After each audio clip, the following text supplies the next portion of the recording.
Hello, I'm Sheryl McCarthy. Welcome to One. Anyone who watches the evening news, reads a major newspaper, or follows the news online can't help noticing that a high percentage of the reporters covering the news are women.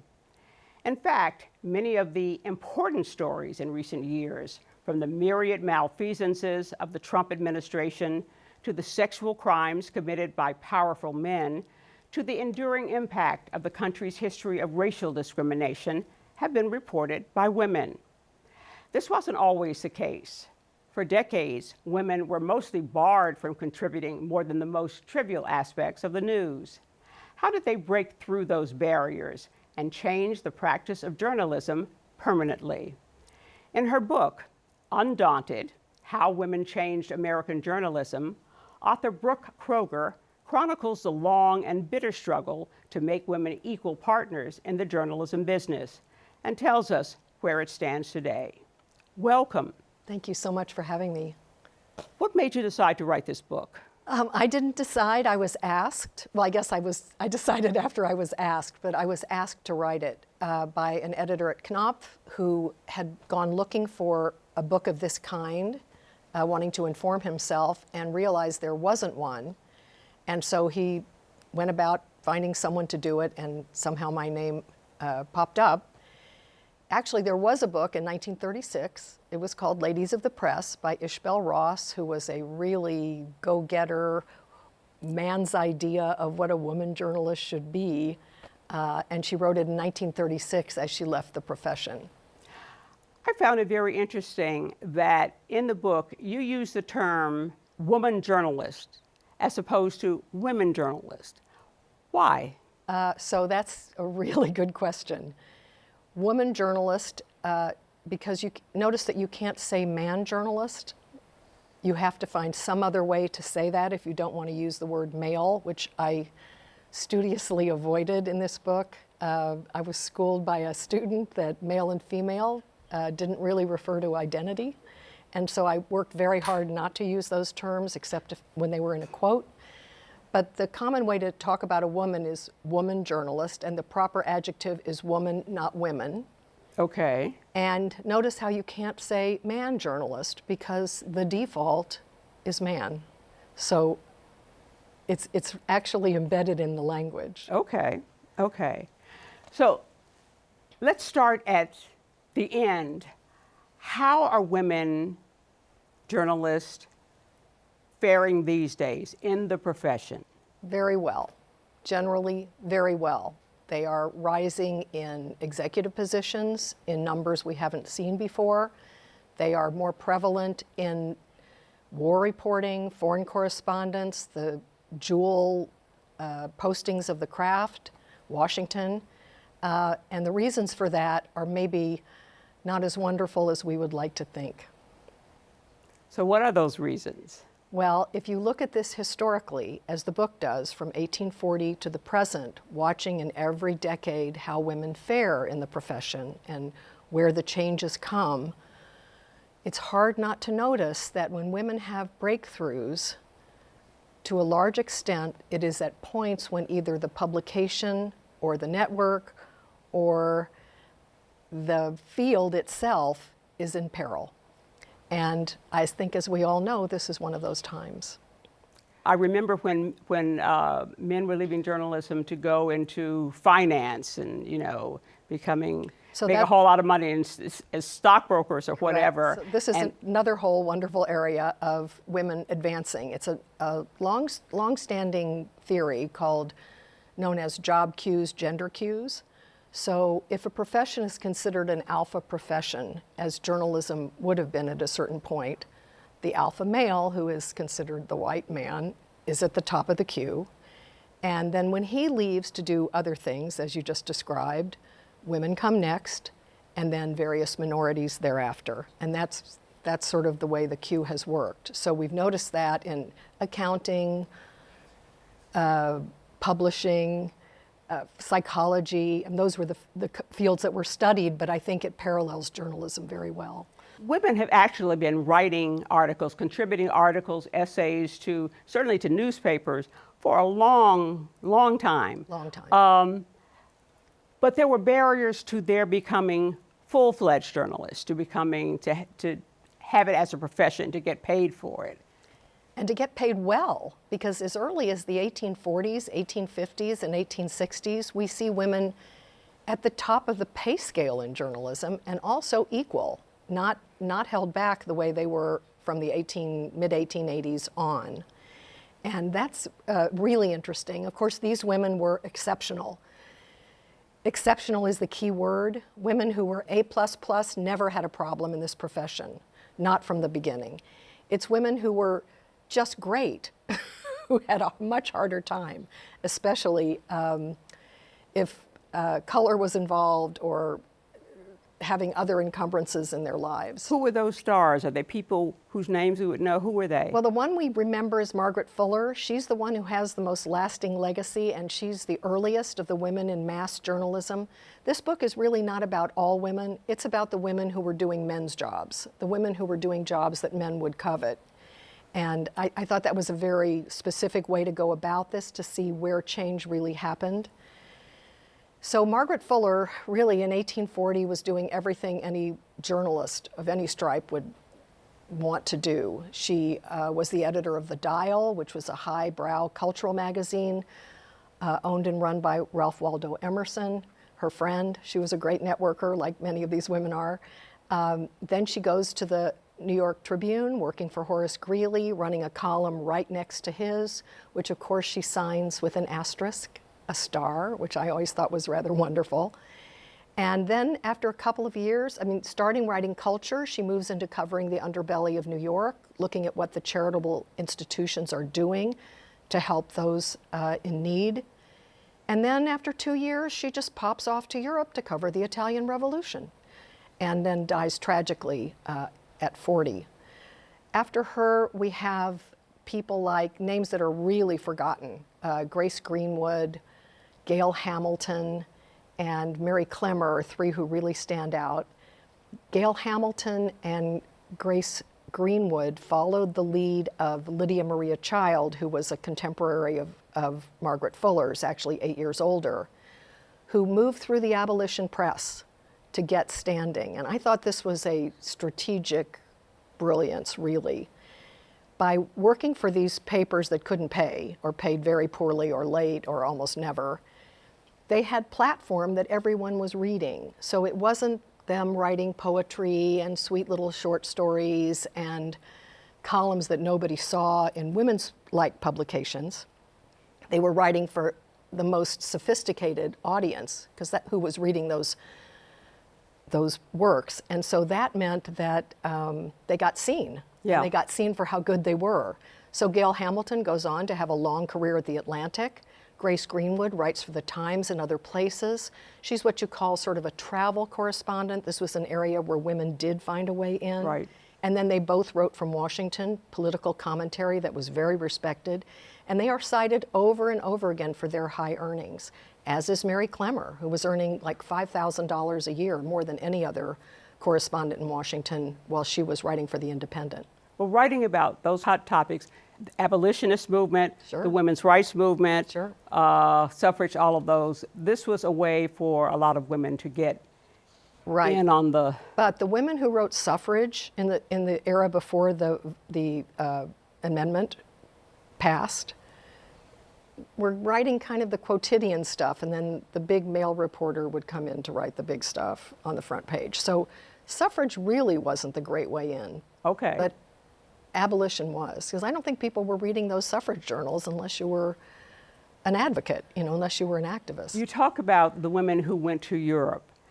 That seemed to be a way for a lot of women to get into journalism back here by going to Europe. I'm not sure the European, my European counterparts would say the same thing, but the Americans going felt they had a better chance there than they did here. First of all, they often went as independent correspondents, hoping to get hired by a publication, first showing their stuff, working for, say, INS, Independent News Service, places like that, to get their copy out by reporting by the piece, and then would get seen, like Dorothy Thompson. That's the way she made her way over. She realized She did come out of the suffrage movement, actually, but as an activist. And while she was a student at Syracuse, and then saves the money, goes abroad, and just tears through Europe in 6 months and creates a way for her to become a very important correspondent in 1925. But one thing I've told some of my former journalism students, if you're really interested in this business, first of all, leave home, your home, Yep. and go out there, because journalism is about being adventurous and going to places you've never been and meeting people you've never met, but also going far away from home. Of course. Becoming a stringer for an American paper in Paris or Rome or whatever. So you also find that the women who often succeeded were those with languages. That was one way in. Of course, that could often peg post you in the office, being the helpmate to the man correspondent who didn't have your linguistic skills. That happened often as well. So there was a tendency for some women to get stuck. Even with a great skill set, they could get stuck working as the assistant to a man who was getting the big bylines, et cetera. And then just those few are able to catapult over that, with just their own ingenuity, brilliance, competitiveness, and gumption and talent. But even those, there was often, it was the one lone woman correspondent for a publication. For a publication. That was often true. And then one thing we didn't mention, where women did get opportunity over and over again, was war. So when men got called up as draftees, this left huge holes in newsrooms that had to be filled by someone, and so women would find entry. Many didn't last. Many weren't really good enough to last. They were just place fillers. But others prevailed and did very, very well having that kind of opportunity. Tell me a little about Anne O'Hare McCormick. Oh, we love her. She worked for the Times. So she had come up through a Catholic publication in Ohio, where she was an editor. So she was capable. Her mother had been a tour guide, so she had a lot of exposure to Europe early on. And she marries a wealthy Toledo plumbing executive. And that takes them to Europe often, because that's part of his business. I think he's an importer-exporter or something like that. And at a certain point, she writes a letter to the Times and asks if they could use help. She spoke French. She spoke other languages. She was highly educated. And not a college graduate, but highly educated. And they say, give it a try. And so she writes some really important stories from Italy. She is the first to identify Mussolini as a coming presence in Europe. And of course that happens within 6 or 8 months. So she really established herself as having a very keen analytical eye. And for 14 years, she remains a stringer for the Times. Even though she's covering getting these great scoops. That's right. And clearly money's not an issue, and maybe that's factoring into the way they think. But it's also Adolph Ochs who doesn't believe a woman should have this role. So he's not putting her on the payroll. He dies in 1936. His son-in-law, Arthur Hayes Sulzberger, takes over. And Anne O'Hare McCormick has cultivated the Sulzbergers. They are personal friends. She's close to Iphigene, who talks about her in her memoir as saying, she had the map of Ireland on her face, but she was this fantastic figure and how wonderful it was to ride around New York with her, et cetera. And immediately, Arthur Hayes puts her on the staff, not only puts her on the staff, but gives her a column on the op-ed page and puts her on the editorial board, the first woman to serve in that capacity. And then a year later, she wins the Pulitzer Prize. And that's, kind of a fun story in the book, because she doesn't win it the way you might think. And I have to put in a plug for the Anne O'Hare McCormick Foundation, which I'm involved with, which gives a journalism, a scholarship, several scholarships every year to women who are pursuing graduate study in journalism. That's wonderful. Talk about what kinds of things did people say about women journalists, or what kinds of ideas or did they hold about women journalists? Initially, they hold the idea not about journalists, but about women per se, that women are simply inferior, that women's main role is to take care of hearth and home and husband. That is what, and children, of course, that is what they are meant to be, that is what they are built to be. You can see that the early schools that involved women were charm schools, I mean, essentially. No one was really thinking it was important to develop critical thinking.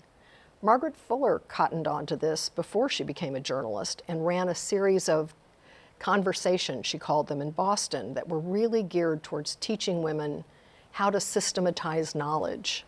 Like this was actually a need.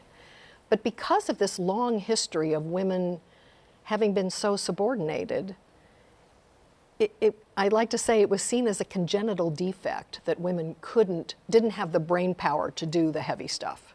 And to organize information. And to organize and to produce it properly. So already you're starting from that problem with a baked-in prejudice that women themselves had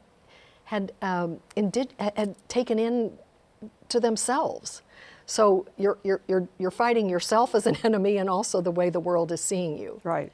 As that begins to change, we get to the 1920s, this flapper era, where women are coming into newsrooms in larger numbers. This is, right after World War I, so imagine that's part of the reason women are around. And they're in short skirts, and they're sitting on the desks, and they're flirting with the copy chief, and they're getting out of assignments by telling the editor his tie is nice, and things that just diminish the whole. And not all the women, maybe one or two, but it creates this stereotype that is very, very hard to get beyond. And there were a lot of nasty little remarks that men made about women, yeah, right? you can read even in Max Frankel's memoir, he tells a story about when the suit came up in the 1960s, how they found memos among the men, who were, of course, all editors, saying the most disparaging thing about women's appearance, about their bodies, about, just as a matter of course. So this was all acceptable. What did women bring to journalism that was missing? Well, I think like the big thing we see, voice, there's a woman's voice, I guess, that we could talk about, though a lot of women who did very, very well vacuumed that out of their work. But gosh, I would say investigations is the big place where women made the first splash, both investigations and the interview. So in investigations, we see 3 right in a row, all within 5 or 6 years of each other, though they don't seem to know each other. It's Ida B. Wells, Ida Tarbell, and Nellie Bly. Nellie Bly does this personal, I was there, you can believe me, daring do, cute woman with the little waist and the big magnificent smile. Ida Tarbell is terribly serious. She studied at the Sorbonne, and she, of course, does the investigations that shed light on the monopolistic practices of Standard Oil. And Ida B. Wells, of course, on lynching, who does really seminal work in this area, also educated. Right. Now, women also... Nellie, by the way, had about a 9th grade education. Women also covered war, created a whole new way of covering war, right? Well, yes and no. I mean, yes and no. We see women covering war earlier than most people think. I have them in the 1890s at the Cuban Civil War. We already see women getting there and covering it. In the Philippines, in Greece, they don't do anything like remarkable there, but they're present. So they've already shown that women can be present. And then in World War I, we have people like Mary Roberts Reinhardt, the novelist, mystery writer, who's doing fantastic narrative for the Saturday Evening Post. Is that different? Is that bringing something? I'm not so sure. But by the time we get to World War I and World War II, where women are not supposed to go to the battlefield, though many are, not many, but several are. So they're covering more of the human side of the war, correct? The others are covering the human side because they don't really have a choice, first of all. And second of all, they aren't really prepared to go to battle, a lot of them. I mean, that's what they probably should be doing. So you find yourself in Europe, and there's a hunger here in America to know what's happening to our boys. The women, the mothers, the cousins, the sisters, the lovers. Everybody wants that kind of information. And then also, you're covering the human side of what's happening to the civilians on the ground. Right. So both things are happening. Right. And that falls to women because the men are covering the important stuff. In the 70s, you have the women's movement. You had a number of civil rights bills that were passed in the 60s. So you have the women's revolt, and you have a lot of major publications getting sued by women. Yep. For the inequality that they face. Did that, what was the first big, was the first one at Newsweek? Newsweek is first. Newsweek, you know, it was so blatant because coming out of journalism school, you'd have two applicants, a woman and a man, a girl and a boy, really, and exact same resumes. He would come in as a junior reporter, she would go to the mail clerk. I mean, that would be the way it was. So it was so blatant that it made a very good suit. I had a friend we were in the same class in college, who went to, I think it was Newsweek.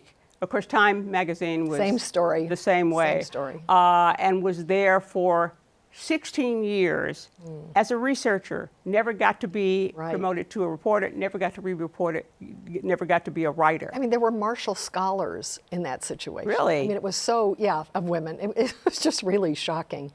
What was interesting to me about that entire interlude, and of course there are 10 suits, I think 10 or 11, right after Newsweek, they come one right after the other, Time Life, the Washington Post, the New York Times, the Detroit Free Press, I mean, on and on and on, the Reader's Digest, I mean, et cetera. What really struck me was that the availability of civil rights legislation to help them in their cause had been available for about 6 or 7 years before it dawned on any woman that they could use it. And that speaks to the embedding of this subordinated attitude that, you know, that caused a lot of women's own problems. Yeah. You can see it like in the 1870s and 1880s when the women who were at the head of Cirrhosis or the organizations that are, you know, for women in journalism will speak to the issues and try to raise these problems. Right. They stop short, you know, oh, women shouldn't cover crime, or, oh, I mean, they have this way of shooting themselves in the foot that kept striking me over and over again. I think at most of the newspapers that I worked for, there was always a women's group that got together with management to talk about, you know, what we weren't getting and what we deserved. There was always a women's group. I think there was always a black group as well. But there was a need at every place, you know, to push these issues of inequality. So you have the women's revolt. Did it bring about change? Or what change did it bring about? Not a lot. I think it brought more awareness. It brought fear of lawsuits, you know, so there were settlements that were significant, I mean, kind of significant in their moment. The meetings went on and on and on, and so change was really incremental. There was a lot of willingness, I mean, I think awareness, some kind of willingness, and then a great difficulty in making that next step because those guys seem to just always very intransigent, be ahead. You write that women journalists or woman journalists have forever changed the field and challenged the very nature of journalism. How so? Well, investigations is really an important one if you think about it. That didn't really exist in a real form before the three women I'm talking about. And we can see that from them, from that point, the muckrakers happen. I mean, we get this real change in what's important about journalism, not just parroting back events. If you spend any time in old newspapers, I don't know if you've ever done that, scrolling, you know, day after day after day after day, you see how much of it is just press release, a whole lot of names, you know, everybody in town who matters, whose name is in the paper over and over again. And that's kind of the nature of the work, except for some really brilliant writers who can write and entertain. And then, of course, we get sensationalism and these other moves that bring on readers, so they're important. But bringing on readers for significant work, I think women have been very much a part of. And then another point that you already brought up about the way this happened in war, where women are covering humanitarian needs, this is something we associate with women. I think there are plenty of men who've done this very well as well, so I don't think it's necessarily just a woman's thing, but that's important. And then, you know, you'd like to think that women covering those issues of family economics or things that really matter to the everyday person would have made a difference, but they tended to get ghettoized on these women's pages that only women were reading. So women have covered a lot of ground. A lot of ground. What ground haven't they covered? I can't see anything specific that I would point to, but I can say in this era, one thing that I noticed is that the changes that are happening in benefits, where we're seeing real benefits to the people who do the work, family care leave, mental health leave, a whole lot of things that we have never seen before have all been pioneered by women at the head of organizations now, mostly nonprofits. One publisher said to me, if we can play in this sandbox, maybe the big boys will too, that it's a way of thinking that you can change the way people think about caring for the people who do the work. Is there still a gap at the top of organizations, or have women pretty much moved into those slots as well? Women have moved more than ever before, yes. I think that's a fact, but to me, I think that has a lot to do with the state of things, that things are in peril, and that's where women advance. So I hate to say that, but I think it definitely follows the pattern of the last 180 years. So when I see a grid of all the women, in CEO or executive editor positions or executive producer positions, I saw one recently, like last year, like a whole grid of women, you're just going, oh my God, everybody is in free fall. This is scary to me. Has the Me Too movement, helped women advance at all? No, I don't think so. I think it's been important because I think a lot of behaviors have changed. There's a lot of awareness of behavior that will not fly, things that I'm sure you put up with, that I put up with, that we just let pass and probably shouldn't have, but really didn't have a choice. I think that is the big change that we see. Like we don't hear many of these episodes coming up the way we did in 2017. That seems to be a real change. The terrible part of that is what is happening in backlash, and I think this parallels the civil rights movement, that you get advance and then you get this horrible, horrific backlash. So right now we see it on the internet, the way women are treated, especially women journalists. This is very common. The most vicious responses, pictures of women superimposed on beasts and threats to rape their children, and some of the most horrific things you can think of, which are a real problem right now. And organizations don't have a lot of ways to combat this. It's so vicious. So that is, I think, an effect of the advances. There always is this awful backlash, and I'm sure we could tell this story through several movements. Well, I found your book, it's a very exhaustive Exhausting too. Exhaustive, but not exhausting. Well, thanks. History of women's journey through the field of journalism. And I certainly enjoyed it. I learned a lot. Well, that's saying a lot because you know a lot. So thank you for that. Thank you. Unfortunately, we're out of time. I'd like to thank Brooke Kroeger for joining me today. Her book, Undaunted, How Women Changed American Journalism, is available online and in bookstores. To learn about our upcoming shows, you can follow us on X, formerly known as Twitter, at 1-to-1 CUNY TV. For the City University of New York and 1-to-1, I'm Sheryl McCarthy.